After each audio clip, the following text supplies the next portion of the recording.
Not exactly sure how to start one of these things off, so let's just go with the tried and true. Hey, you one person watching this, my name's Just Dave, and this is my new YouTube channel. I won't lie, this is a bit of an ad hoc thing, but I've always believed in striking while the iron was hot. So, here I am. What is this channel about? Well, currently, Dungeons and Dragons. Mainly, how to improve yourself in the role of a dungeon master. Though I imagine this information could help from a player's perspective, too. So hopefully, whether you're a new player looking for a jumping off point or some advice, or you're an old DM just looking for a different viewpoint or somebody to point and laugh at, I hope I can be of assistance. The short history of my experience with D&D is that I've been DMing very consistently for about 20 years now. I've run games in most systems, though my go-to has always been 3.5, and my technical knowledge is probably most extensive there. I've run modules, but mostly I prefer to run in worlds of my own creation, including one that's been running since I started DMing, and all of its history is largely player-driven for the past 20 years, making it a very interesting world to be in. But that is a tangent of a tangent, and we'll save it for another time. Being as this is my first video, I'm going to go over 10 rules or guidelines one should keep in mind when DMing or GMing. I prefer Dungeon Master, I'm a bit old school, but they're the same thing. These rules are not really in any true hierarchy or order of importance. Rather, they should all be taken into consideration when running a game. If I think one is more important, I'll emphasize it when we get there. With each rule, I'll also give some examples of my own experience, but I promise to keep them short. This is my own list, and honestly, there are many more things to DMing than what I have listed here. Maybe those can be saved for another video, depending on how well this one goes. And with that, we're off to adventure. So rule number one, and if there is a most important rule to me, it's this one, and that is, as the DM, it is your job to lose. At the end of the day, you are the NPCs, you are the monsters, you're the antagonists, whether that's the big bad evil guy or the big bad good guy in an evil campaign. Your job in the story is to lose to the players.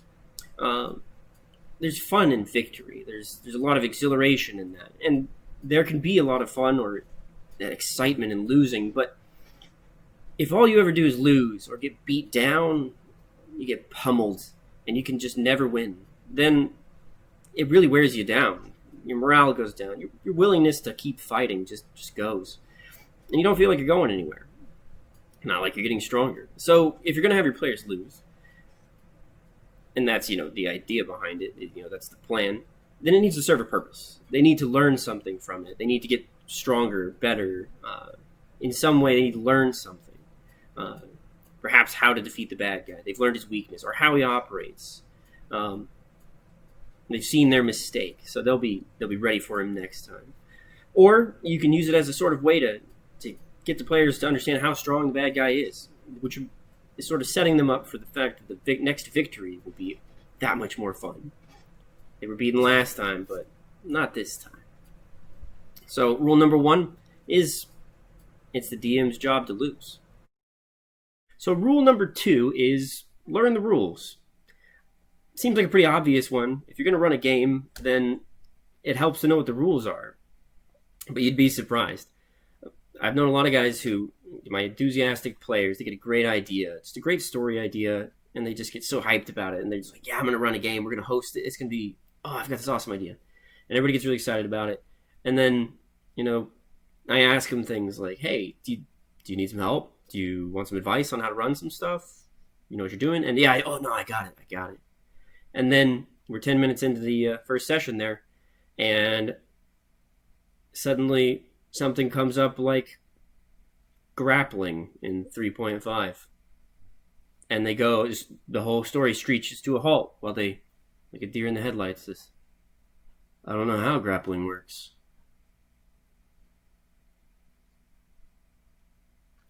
And then every 10 minutes, referencing a rule. There's some added things to that. The better you know the rules, the better you can bend them. The better you can make house rules, and the better you can sort of keep things moving along. As a bonus, it means that when those rules Nazis come at you with rules as written, waving their books, demanding that something work this way, you'll be able to say, no, I know that's what it says, but we're going to do it like this. So you'll be better at adapting. Anyway, so Rule number 2, learn the rules. So rule number 3 is that the game should be fun as well as fair. The rules really do dictate how the game goes, and the mechanics are important, but sometimes they need to take a backseat to what's cool or fun or a really well thought out idea. And occasionally, you just need to say, hey, the game's going to flow a lot better if I let this happen this way. So, as a DM, you need to sort of learn, and you can really only do this through experience, when you can and when you can't, sort of just let the mechanics move to the side. Bend them a little bit to let the players do something that's really fun or cinematic, exciting, because ultimately those are going to be the things that create those stories that your players tell over and over again about the time that they did something awesome, instead of that time that they rolled several attack rolls and got high numbers, and then you removed a figure from the table. So this is a really similar concept to the rule of cool, where you sort of push aside the mechanics to let the coolest thing possible happen, or a really cool idea come out on top, despite the fact that the game wouldn't normally allow it. And they're really similar in concept. My only advice on that is that you have to keep things grounded. Otherwise, players sort of lose a grasp of what they're able to do, and it becomes more the players just requesting that you allow something really cool, which sort of takes the initiative out of the players' hands. I said I'd give examples. So one of my favorite examples, the one that just sort of comes to the top of my head, is that throwing people is not a mechanic that's well described in a lot of D&D. However, I've had some players who love to play their big beefy barbarian types, and every once in a while they just want to chuck a guy through a window, throw him off a cliff, slam him into a table. Normally this would require a grapple check, opposed grapple checks, strength checks, all this other stuff. And so you sit down and just that's a mess. And nobody really wants to go through that, taking 3 rounds to pick a guy up and throw him through a window. So I basically just go, all right, cool, roll me the grapple. You succeeded on the grapple? Just roll me a strength check. We'll call it all one fluid motion. Turning what would normally be this whole slew of things into just grab. All right, let's try this. Roll. Awesome. Shattered glass. So rule number 4 is almost a necessity, and that is to the point that they actively sell merchandise to make it happen, or to make it easier. And that's hide your rolls. As the DM or the GM, you want to hide your rolls. And that's not just for your sake, but for the party's sake. You're going to be finding that to run a successful game, you're going to need to fudge a lot of numbers. You're going to need to turn critical hits into non-critical hits when the party's about to wipe, not of their own fault, but simply because the dice turned out that way. You're going to need to make an imposing villain just a little bit more lethal by giving them a little bit of a nudge, a little bit of a boost, when the dice just say, hey man, nat ones are pretty cool right now. On top of that, it's going to allow you to sort of hide potential, because if the players can see what you're rolling, then they can, if you have those types, sort of math out, all right, bad guy's got +8 attack, his AC's somewhere around this number, and he's swinging for this many D8s or D6s or whatever. And ultimately, that really takes the power out of your hands to sort of adjust the story as needed, to make this campaign happen the way that you want it to. Now, that being said, you shouldn't be fudging everything. Ultimately, you should be sort of sticking to your dice numbers, but by hiding your dice and what you've rolled, and even occasionally rolling dice that don't have any meaning or are wrong, you can keep your players guessing. And if they're good players, eventually they'll stop caring and focus more on playing their character than on what your stats are. So rule number 5 is let it go. A lot of times you're going to find yourself putting all kinds of work into a session. You're going to sit there and be like, oh, I've spent all this time. I put hours into this bad guy. I've written his stats out, his backstory, this dungeon. It's so detailed. I've made all these rooms, all these traps, all these puzzles. This is going to be a blast, and I can't wait for the players to get to it.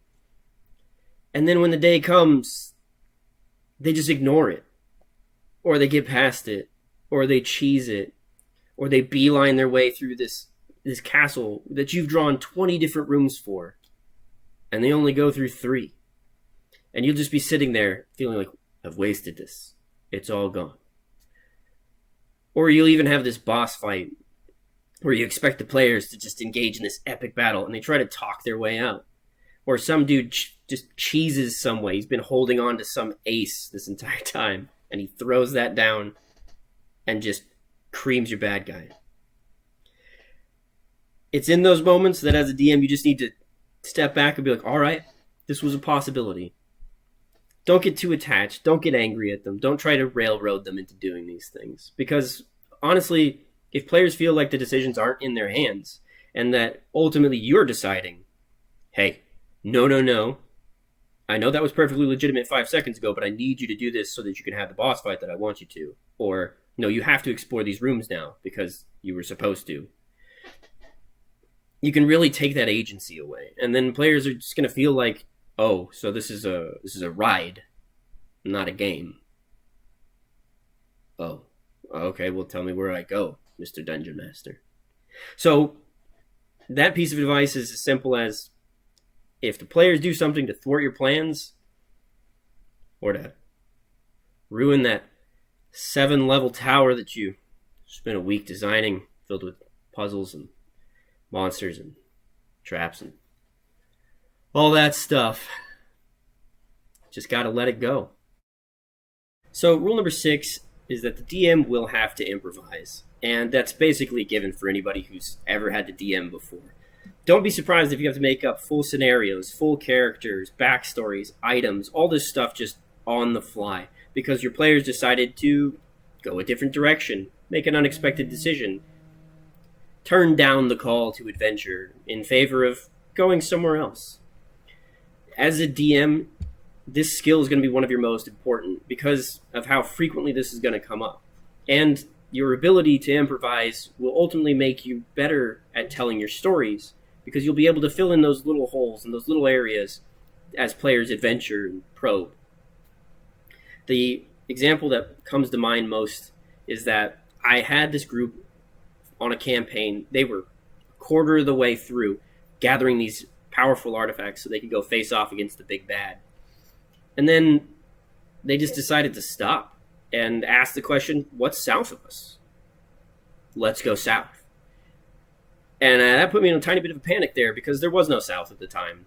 I had drawn the continent, the map coming down, edge of paper. There's nothing beyond that I had planned. And suddenly, there on the spot, I had to come up with something. So I penciled them something really quick, gave it a name, and said, all right, guys, on the next session, you'll get to find out what's down south.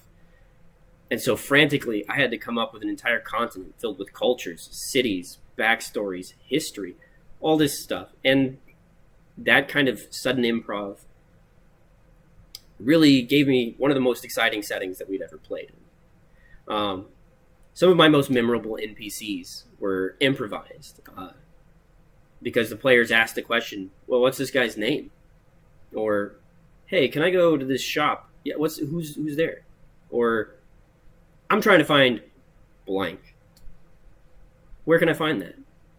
And then there on the spot, I had to come up with an NPC.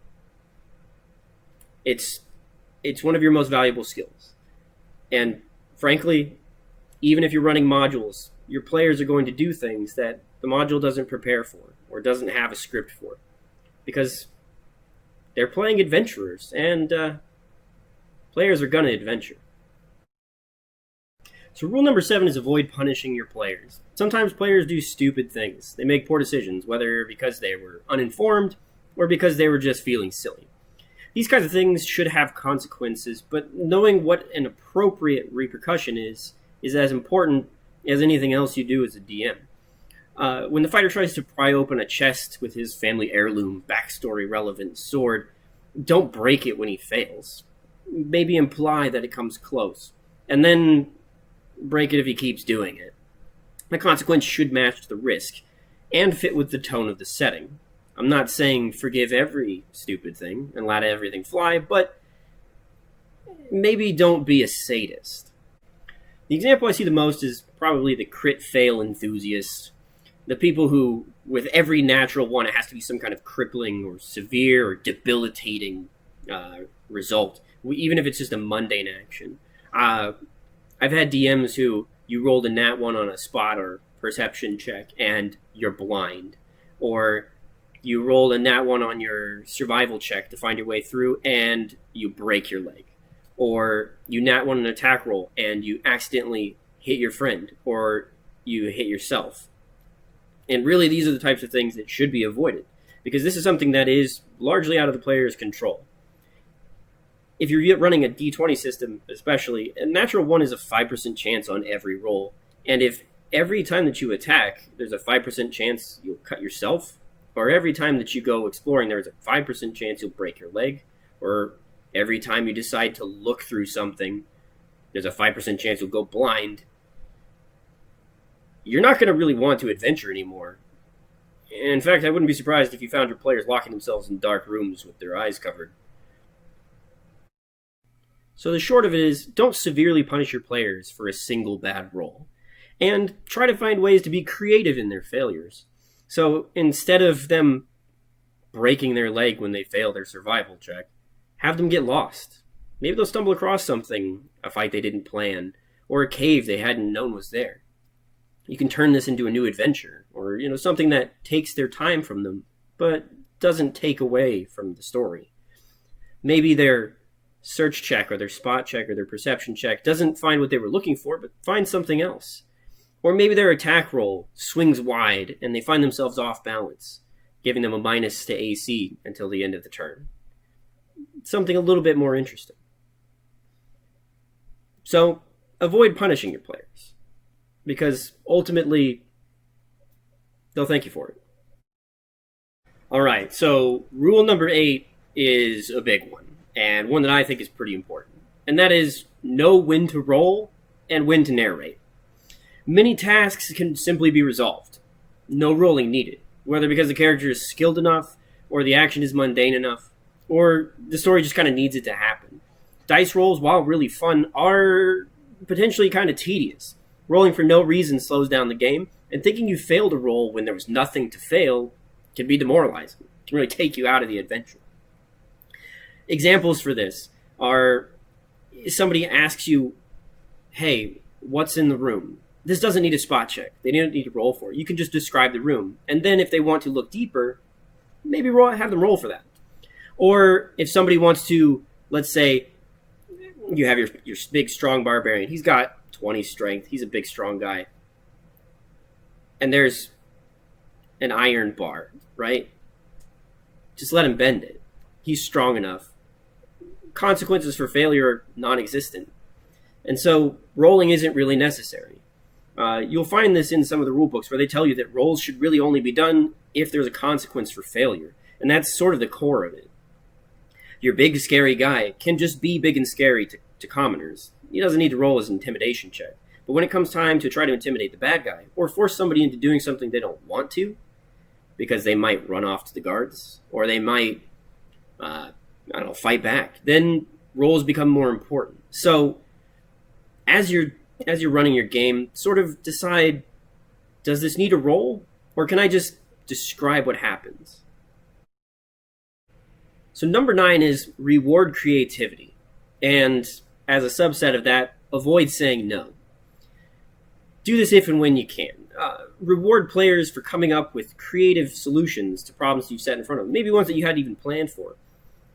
Maybe they can talk their way out of this situation. Maybe they can set up an elaborate trap to catch the creature alive instead of killing it. Maybe they can swindle this guy. Maybe there's other ways to take out the bad guy. If they come up with something creative and it sounds good, reward that. Give them a shot, even if you know, in the back of your mind, it's not going to turn out exactly the way they think. Doing this will create some really memorable and enjoyable stories, because the players will really feel like they had agency in how things turned out, instead of basically running a choose-your-own-adventure story. So I know I said I'd give examples, and if you asked my players, this is probably the story they'd tell you first. I may have alluded to it earlier, but I spent all week designing this epic tower. 7 floors. All of them with traps and puzzles, monsters. It was supposed to be this amazing thing that they'd have to fight and puzzle their way through. I was proud of it. And then it would end with them arriving at the top of the tower to fight the big bad. Well, my players, one of them, had apparently been holding on to an item that I didn't know he still had. And it was this magical dust that if you smeared it around a door, it'd connect any two doors that you were familiar with, allowing you to open it and step through. And he said, being a wizard, can I turn my familiar invisible, send it to the top of the tower, and have it study the door at the top to become familiar with it so we can just smear dust and connect the doors? And I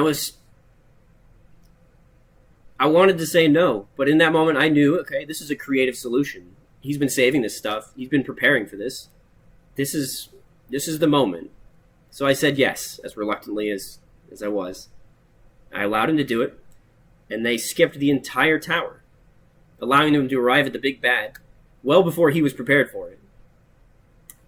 Granted, that didn't turn out exactly the way they wanted, but in short, they skipped a massive obstacle through creativity. And who was I to take that from them? Just an example.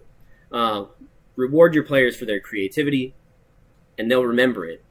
And they'll tell stories, and they'll love you as a DM even more. Rule 10 is use phrasing to your advantage. This can really enhance the way that a story is, especially the atmosphere. Instead of saying things like, you are alone, say, you appear to be alone. When the player searches the room, instead of saying, you don't see anyone hiding in the room, say, the room appears to be empty. When somebody searches a chest that you know or they suspect is a secret, there's a secret compartment, say, you don't find a secret compartment. Don't say, there is none. It's a really good way to sort of keep some of that ambiguity, because ambiguity is your friend as a DM. Keep that to yourself without showing your full hand. A certain amount of uncertainty can be a very useful tool as a DM. And so you want to use your phrasing to enhance the situation, enhance the atmosphere, and as a tool to give you the room to add to the story, perhaps. This additionally applies to combat. A lot of times people struggle with ways to describe how combat is going without numbers. When your players strike an enemy, or when they've been beating him down and they start asking, like, oh my gosh, like, how close is this guy to dying? Is he almost dead? You can say things like after hits, or, when they ask, you say he's breathing heavily, he appears exhausted, or he's bleeding from many wounds and doesn't look like he can do much more of this. Finding creative ways to describe situations and objects and enemies and all these things can really sort of increase the immersion, as well as be useful for you, because that ambiguity gives you room to work your DM magic. So anyway, that's been 10 rules, guidelines, pieces of advice for DMs new and old that I've sort of accumulated over the years and decided to share. If you would like, if you have any questions, comments, moans, groans, complaints, or you'd just like to tell me that I'm stupid, feel free to put it down there in the comments.